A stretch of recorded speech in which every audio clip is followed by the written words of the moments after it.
성도 여러분, 하루 동안 평안하셨습니까? 5월 25일 월요일에 TKPC 새벽 묵상을 시작하도록 하겠습니다. 우리 어제가 성령 강림절이었습니다. 기쁨의 50일은 끝났지만 성령께서 우리에게 주시는 그 기쁨 여러분 빼앗기지 마시고 오늘부터도 계속해서 하나님 말씀과 함께 우리 성령께서 깨닫게 하시는 그 길을 걸어가실 수 있는 여러분들 다 되실 수 있기를 바랍니다. 오늘 우리가 함께 읽게 되는 말씀은요, 바로 그 성령께서 우리에게 주시는 은사들을 이야기하는 고린도전서 12장과 13장의 말씀입니다. 우리 성령께서 우리에게 귀한 선물을 주십니다. 12장은 영적 은사를 다루고요. 13장은 사랑을 다루는데 여러분 세번역 성경으로 읽으실 때 다음 두 가지에 한번 주의를 기울이시면서 읽어보시면 좋을 것 같습니다. 먼저 첫 번째는 12장 7절에 나오고 있는 은사의 목적입니다. 우리 개역개정 성경을 보시면 이렇게 적혀 있죠. 각 사람에게 성령을 나타내심은 유익하게 하려 하심이라 이렇게 되어 있습니다. 뭐에 유익한 걸까요? 각 사람에게 유익한 걸까요? 세 번역은 이렇게 번역을 합니다. 각 사람에게 성령을 나타내 주시는 것은 공동 이익을 위한 것입니다. 라고 그렇게 번역을 하고 있습니다. 헬라어 원어가 심페론이라고 하는 단어인데요. 이 단어는 본래 무언가를 한데 모은다, 함께 다 같이 가져온다, 뭐 이런 의미가 담겨져 있는 그런 단어입니다. 이 뜻에서부터 출발해서 어떤 의미로 가게 되느냐면 이득이 되는 것, 이익이 되는 것 이런 의미를 갖게 됐는데 결국 여기에서 말하는 이익이라고 하는 것은 한 개인이 얻는 이익이 아니고 무언가 모아서 함께 모여서 얻게 되는 이익, 공동의 이익이다라는 그런 의미를 갖게 됐습니다. 그래서 개역성경은 그냥 문자적으로 직역한 것이고 세번역은 그 의미를 살려서 의역한 것인데 공동이익이다라고 그렇게 번역을 한 것이죠. 자칫 이렇게 오해할 수 있습니다. 은사를 받은 개인의 영적인 유익이나 능력 향상이 성령이 우리에게 오신 목적이다 이렇게 착각할 수가 있는데 그렇지 않습니다. 나 자신을 뽐내기 위함이 아니고 교회를 하나로 모으고 모두를 이롭게 하기 위한 공동의 이익의 도구로서 우리들에게 성령의 은사가 주어진다라는 것을 기억하시길 바라고요. 자, 두 번째는 13장 여러분 너무나 잘 아시는 사랑장에 나오는 사랑의 영원함입니다. 8절에 보시면 개역개정 성경이 사랑은 언제까지나 떨어지지 아니하되 라는 표현을 썼습니다. 이 시적 표현이라고 볼 수도 있겠고 원어를 그냥 직역한 것이다라고 볼 수도 있겠는데 참 좋은 표현이죠. 다만 이제 오해의 소지가 있는데 이제 세 번역이 정확하게 의미를 살려서 번역하니까 이렇게 번역이 됩니다. 사랑은 없어지지 않습니다. 이렇게 좀 더 직역으로 표현을 했습니다. 직관적으로 우리가 알아볼 수 있죠. 자, 우리가 대단하게 여기는 어떤 예언, 방언, 그 어떤 은사들도 이 땅에서는 화려해 보이지만 결국은 한시적인 것이고 다 사라질 것들입니다. 오직 사랑만이 영원히 없어지지 않는 절대적인 가치라는 것을 선명하게 보여주고 있습니다. 자, 이 고린도전서 12장하고 13장은 이 서신서의 핵심 중의 핵심이라서 더 좀 자세하게 설명해 드리고 싶은데 오늘 월요일이라서 따로 묵상하는 시간이 없습니다. 좀 아쉬운 마음이 드는데요. 여러분 너무나 잘 아시는 너무나 익숙하고 유명한 말씀들이니만큼 한번 직접 성도님들께서 이 은사와 사랑의 말씀을 깊이 묵상해 보시면서 은혜를 풍성히 누리시는 그런 오늘 월요일이 되시면 좋겠습니다. 제가 세 번역으로 통독해 드립니다. 형제자매 여러분, 신령한 은사들에 대하여 여러분이 모르고 지내기를 나는 바라지 않습니다. 알다시피 여러분이 이방 사람일 때에는 여러분은 이리저리 끄는 대로 말 못하는 우상에게로 끌려다녔습니다. 그러므로 나는 여러분에게 알려드립니다. 하나님의 영으로 말하는 사람은 아무도 예수는 저주를 받아라 하고 말할 수 없고 또 성령을 힘입지 않고서는 아무도 예수는 주님이시다 하고 말할 수 없습니다. 은사는 여러 가지지만 그것을 주시는 분은 같은 성령이십니다. 섬기는 일은 여러 가지지만 섬김을 받으시는 분은 같은 주님이십니다. 일의 성과는 여러 가지지만 모든 사람에게서 모든 일을 하시는 분은 같은 하나님이십니다. 각 사람에게 성령을 나타내 주시는 것은 공동 이익을 위한 것입니다. 어떤 사람에게는 성령을 통하여 지혜의 말씀을 주시고 어떤 사람에게는 같은 성령을 따라 지식의 말씀을 주십니다. 어떤 사람에게는 같은 성령으로 믿음을 주시고 어떤 사람에게는 같은 성령으로 병 고치는 은사를 주십니다. 어떤 사람에게는 기적을 행하는 능력을 주시고 어떤 사람에게는 예언하는 은사를 주시고 어떤 사람에게는 영을 분별하는 은사를 주십니다. 어떤 사람에게는 여러 가지 방언을 말하는 은사를 주시고 어떤 사람에게는 그 방언을 통역하는 은사를 주십니다. 이 모든 일은 한 분이신 같은 성령이 하시며 그는 원하시는 대로 각 사람에게 은사를 나누어 주십니다. 몸은 하나이지만 많은 지체가 있고 몸의 지체는 많지만 그들이 모두 한 몸이듯이 그리스도도 그러하십니다. 우리는 유대 사람이든지 그리스 사람이든지 종이든지 자유인이든지 모두 한 성령으로 세례를 받아서 한 몸이 되었고 또 모두 한 성령을 마시게 되었습니다. 몸은 하나의 지체로 되어 있는 것이 아니라 여러 지체로 되어 있습니다. 발이 말하기를 나는 손이 아니니까 몸에 속한 것이 아니다 한다고 해서 발이 몸에 속하지 않은 것이 아닙니다. 또 귀가 말하기를 나는 눈이 아니니까 몸에 속한 것이 아니다 한다고 해서 귀가 몸에 속하지 않은 것이 아닙니다. 온몸이 다 눈이라면 어떻게 듣겠습니까? 또 온몸이 다 귀라면 어떻게 냄새를 맡겠습니까? 그런데 실은 하나님께서는 원하시는 대로 우리 몸에다가 각각 다른 여러 지체를 두셨습니다.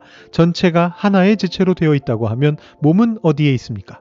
그런데 실은 지체는 여럿이지만 몸은 하나입니다.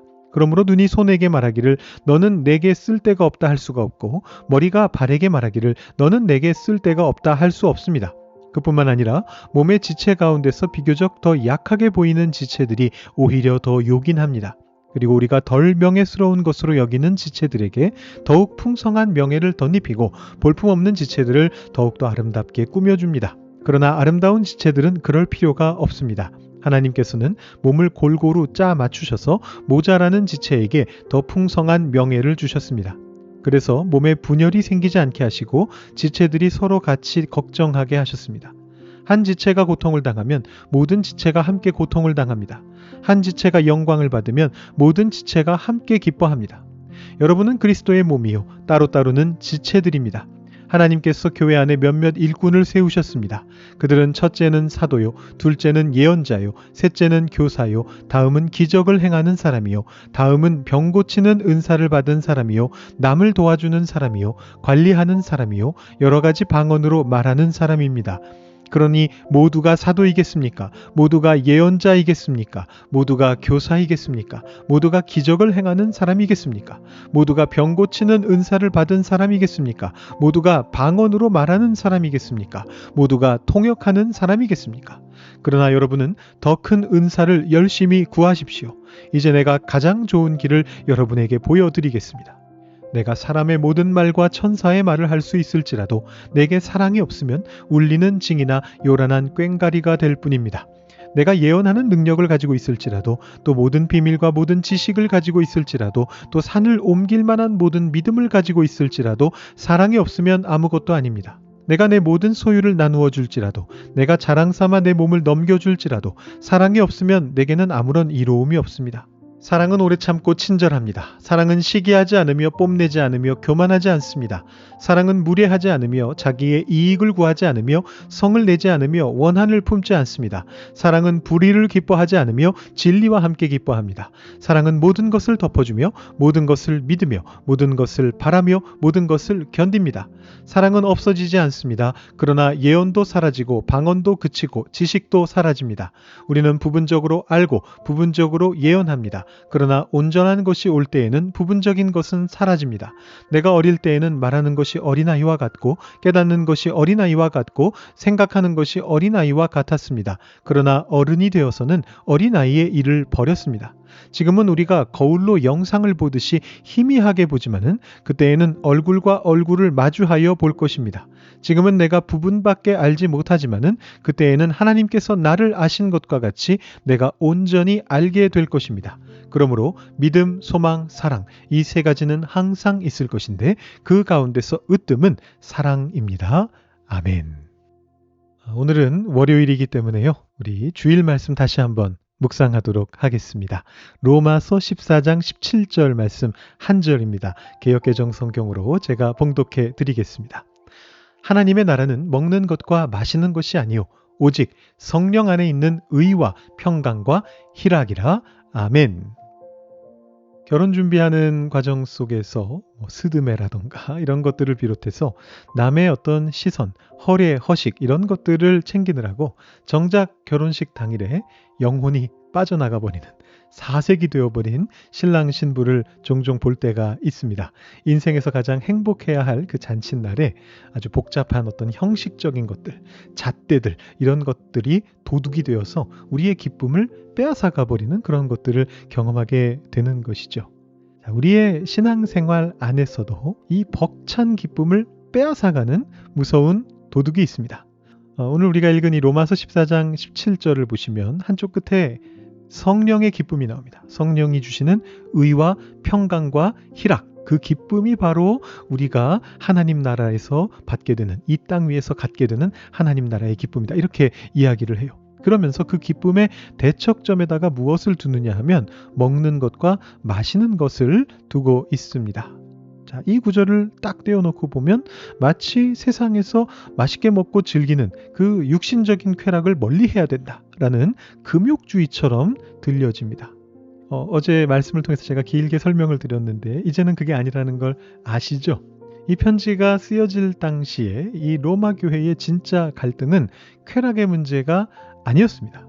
유대교 전통을 가진 신자들은 율법대로 고기, 부정한 고기를 먹으면 안 된다. 우상에게 바쳐졌는지 바쳐지지 않았는지 그 고기를 모르니까 그 고기를 웬만해선 우리는 먹으면 안 된다. 채소만 먹어야 된다. 이런 입장으로 부정한 고기를 먹는 이방인 신자들이 불경건하다. 그렇게 정죄를 했습니다.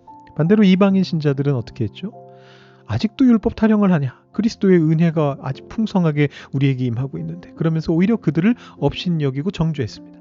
바울이 말했던 하나님 나라는 먹고 마시는 것에 있지 않다라는 이 말은요. 먹는 것 마시는 것 그 자체가 하나님 나라와 멀다는 얘기가 아니고 그 먹는 것 마시는 것을 가지고 싸우고 있는 사람들, 내가 너보다 더 신앙생활을 더 잘한다 이렇게 서로를 평가하고 숨막히게 그렇게 지적질을 하던 종교적인 잣대, 그 율법주의를 향한 격렬한 강렬한 경고였던 것이죠.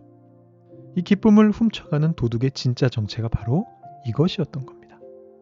여러분, 참된 성령의 충만은요, 우리가 영적으로 뛰어나다고 우리 스스로 생각한다고 성령의 충만이 우리에게 임하는 게 아닙니다. 여러분, 영적으로 우월하다라는 것은 성령적으로 우월하다는 뜻이거든요. 교회에서 말하는 영적이라는 말은 성령을 말하는 것입니다. 진정으로 우리가 영적으로 뛰어난 존재가 되려면 성령의 충만을 받아야 됩니다. 근데 그 성령의 충만은요, 서로를 찌르던 그 종교적인 잣대를 십자가에 못 박는 데서부터 출발하게 됩니다. 내 안에 자랑할 것이 없다라는 것 때문에 남을 찌르던 잣대가 부러지게 되는 것입니다. 그러면 교만이 부서지고 화평이 우리에게 임하게 됩니다. 그리고 그 평화 위에 율법의 짐을 다 벗어던진 압도적인 기쁨이 터져 나오게 됩니다.